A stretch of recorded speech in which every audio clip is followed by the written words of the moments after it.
Welcome, Dr. Green. I'm going to ask you to talk a little bit about microaggressions because I was in a training this last weekend with 20 people, therapists, and we were starting to talk about just, it was a trauma base, so microaggressions. And I have to say that one of the people of color there who is, in his 60s said he didn't know what microaggressions were.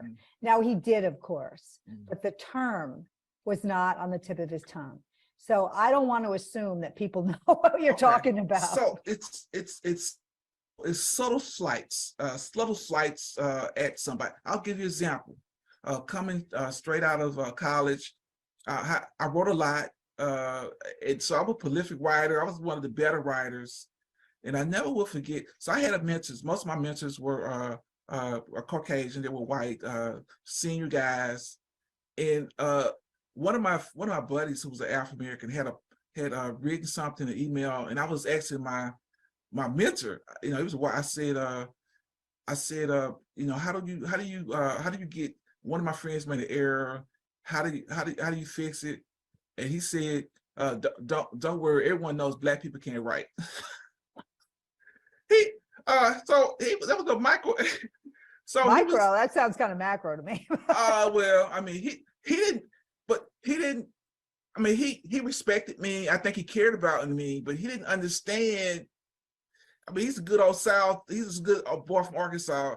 He didn't understand that. It's just like the little subtle things, slights, like you might be in a classroom and we're talking about slavery, and somebody say, once you talk about the subject, you call out to one Black person to talk about it, and just things that are kind of subtle, but you know what they're saying. I mean, growing up in the South, we run across all. So let me just give another example that I don't know how many people do this, but I for some reason, I mean, I do follow some of the things with the royals, right, in England.